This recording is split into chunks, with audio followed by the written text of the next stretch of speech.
I think you're going to find this morning fascinating.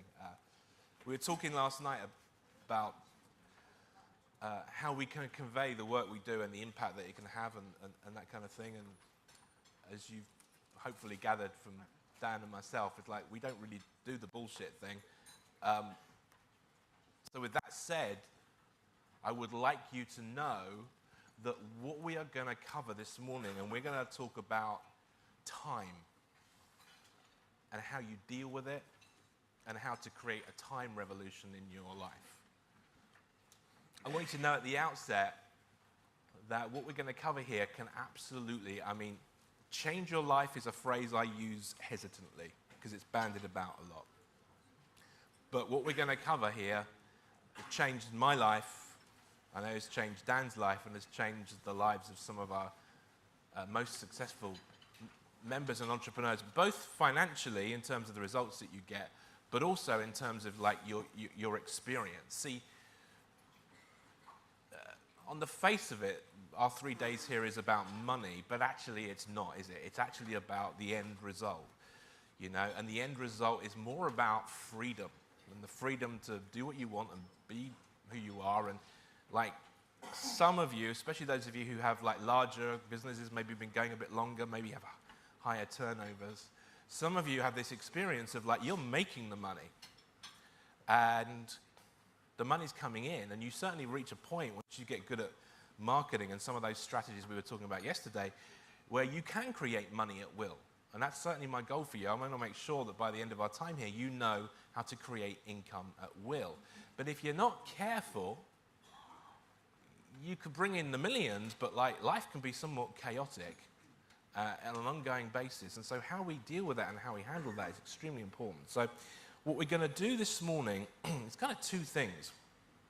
Dan is going to talk to you later this morning about how to revolutionize what you do with your time, in the sense of if you have 27 things to do next week, how to make sure those are achieved twice, 3 times, 4 times faster than you're used to. So you can clear the deck and do kind of 27 other useful things, or go sit on the beach if that's what you want to do. So he's going to like really focus on how you handle the to-do list, if you will, of your life.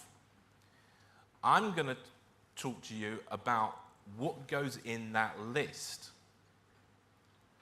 Because there's 2 issues here. One is like, how do I get everything done? But before we go there, there's another question to be asked, which is the things you think you got to do, and at the moment you do have to do, is it the best use of your time? I can almost promise you that if I picked half a dozen of us at random and we checked on that, the answer would be no, you're probably not making the best use of your time.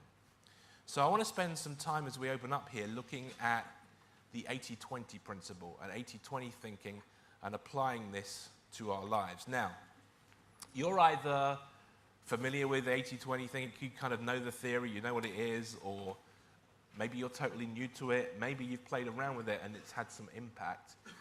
My sense from those of you I know and from reading the surveys, the questionnaires, is that not many of us are really obsessively applying this in our lives. And I want to kind of sell you the concept of applying this obsessively in your life. So let's look at 80-20 thinking and the 80-20 principle and actually see what it is. First of all, it's really important that you know this is not some kind of theory. This is not somebody who like woke up one day and wrote a book and came up with a phrase called 80-20 thinking. The 80-20 principle, as it's known, it's also sometimes called Pareto's law, after its founder, discoverer of about, I think, 100 years ago, Pareto, is science. It's actually mathematics. It's actually based on very complex mathematical equations, which we don't need to go into here. And if you have a desire to know about it, you can go off and study it.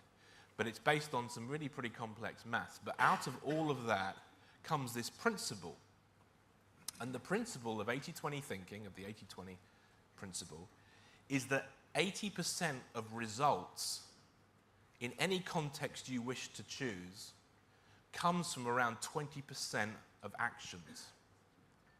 In other words, 20% of what you do leads to 80% of the results, which is not how we've been conditioned to think. We've been conditioned to think like what you put in is what you put out, like 50-50. So 80% of results comes from just 20% of actions. Here are some examples. Now, the 80-20 figure is like an average.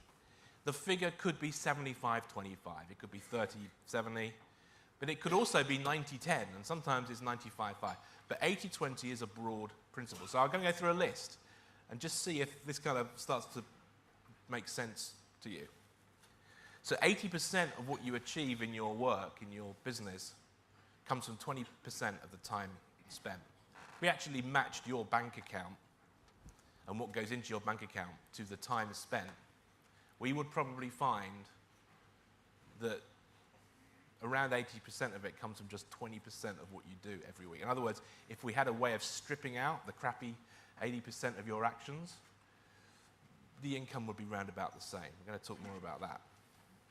In your business, 80% of your profits will normally come from 20% of your customers. So if you think about your profits, and your profits as opposed to necessarily your turnover, is it true for you that 80% of that, or 70%, or 85%, or something like that, comes from around 20% of your customers? Again, if we surveyed the room, we'd find a very large majority where that was the case. Put it this way, it's almost certainly not 50-50. And that has some important implications, which we'll look at. In other areas, 80% of crime is caused by 20% of criminals. That's a statistical fact. 80% of accidents are caused by 20% of motorists. Ask anyone here who's involved in insurance, they'll tell you that is true. It's like, you know, we spoke yesterday about universal laws. It's kind of weird, but it's this universal law, and very few people understand it. 80% of educational qualifications are achieved by 20% of children. 80% of the wear and tear of your carpets will come from 20% of your actual carpet. Is that true? 80% of the pleasure you get from friends probably comes from 20% of your friends. You may have 20 great friends, but I bet there's like 4 or 5 of them that actually you really like having as friends and where the pleasure comes from. 20% of what happens in meetings will cause 80% of the results, and that's probably on a good day. 20% of your clothes will be worn 80% of the time. Isn't that true? Like, if you think of what's in your wardrobe, like 80% of it, I bet you never wear. Hardly ever wear. Again, like universal principle. 20% of the population will have 80% of the wealth. So, what does this mean? What this means is, and this is where we want to kind of retrain what we've been conditioned to think, there's an inbuilt imbalance between input and output. There is in the world, for whatever reason, an imbalance between effort and results. Now, here's why it's important to really grasp this. It's not that someone sat you down in school and taught you that the opposite is true, but everything around you in your conditioning as we grew up tried to teach us that that the opposite was true. We are conditioned in culture to think that what you put in, you put out. Our parents, grandparents' generation went to work, like 9 o'clock on Monday morning, finished, 5 o'clock Friday afternoon, and every hour was equal. What you put in, you get out. Same with school, same with education. It isn't true. It's like when I said yesterday, the reason I said yesterday at some point, be on the lookout for the little thing that we say that we only spend 30 seconds talking about, but actually if you grasp this and really go to town with it, it can make a huge difference for you.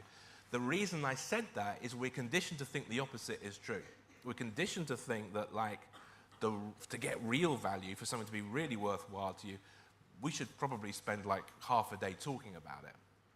And it's almost too good to be true that Dan might make a throwaway comment that could change the course of your business forever, because actually it was only a 10-second throwaway. So everything we've been conditioned to think about this is almost certainly wrong. That's actually incredibly liberating. Incredibly liberating. So what does all this mean? What are the implications for you and for your business? Well, they're kind of shocking, but interesting. It basically means that around 80% of what you do is at best an ineffective use of your time, and at worst a complete and utter and total waste of your time. 80% of what you're doing. Now, I'm not saying that it can just be stopped overnight, because that's not necessarily the case. But in terms of effectiveness and importance, no, almost certainly not. Almost certainly true that the bits that make the key difference in especially in your professional life, in your entrepreneurial life, don't take up the huge amounts of time. See, maybe we were talking last night, weren't we, about recruitment, hiring people. Maybe you've managed to hire 2 or 3 really good people, or you found some great vendors and that kind of thing. Well, the time you put into doing that, proportionate to your year, probably wasn't huge, but has a huge impact on it. The time you took to decide to come here, even added to the 3 days that you're here, as a percentage of your year is tiny. And yet the impact is going to be huge. So we need to start becoming really ruthless about our approach to time. See, if you go to a cafe in Kensington High Street and pay £2, £3 for a coffee or something, and when they give you the change, they diddle you out of £5 and you lose £5, you're gonna feel robbed, aren't you? And you're gonna want to do something about it, and we don't like that happening. But what we're doing to ourselves, the way we're robbing ourselves with our appalling use of time, and I mean, I count myself, this is an ongoing thing that I really focus on myself as well, because nobody's ever had this conversation with us. We weren't taught it at school, and so our use of time is terrible, which is really, really exciting, because you see, if you just did everything we talked about yesterday, all the marketing strategies, Dan's pricing strategies, everything I talked to you about in terms of celebrity and status, if you walked out of here now, went and did that, and still used your time as you currently use it, that you'd be on a roll. You do really, really well. But if you can do all of that and use your time incredibly effectively, the power of that is just incredible. It has to be experienced. And as I say, I've been through this process of what I'm covering here with you probably 2 or 3 times, because what happens is you do this and you revolutionize your time, and then 2 years, 3 years later, you have to do it again and again and again. But the fundamental is to get this shift in your thinking about this imbalance. It is an imbalanced universe, and you want to really grasp that.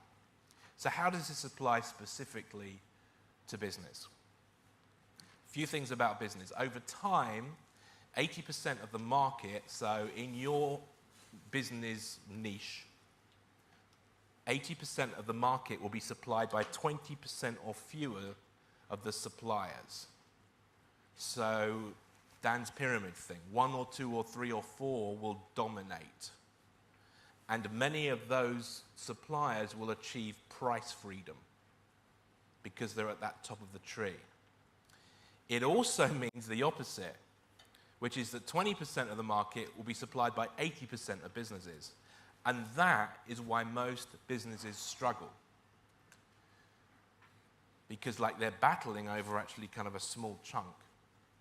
And that's why you coming here and focusing on this subject is not just a kind of smart move in terms of, I want to increase my income and my net worth, but it's very important if you're anywhere near that group, but you kind of get out of it and get into the top group, the few who are supplying the majority. We said this, 80% of your profits are likely to come from 20% of your customers. That has significant implications in terms of how you treat your customers. Because these professors at business schools who've never run a business in their life write these books about how the customer is king, how all customers should be treated equally, etc., etc., etc. Okay?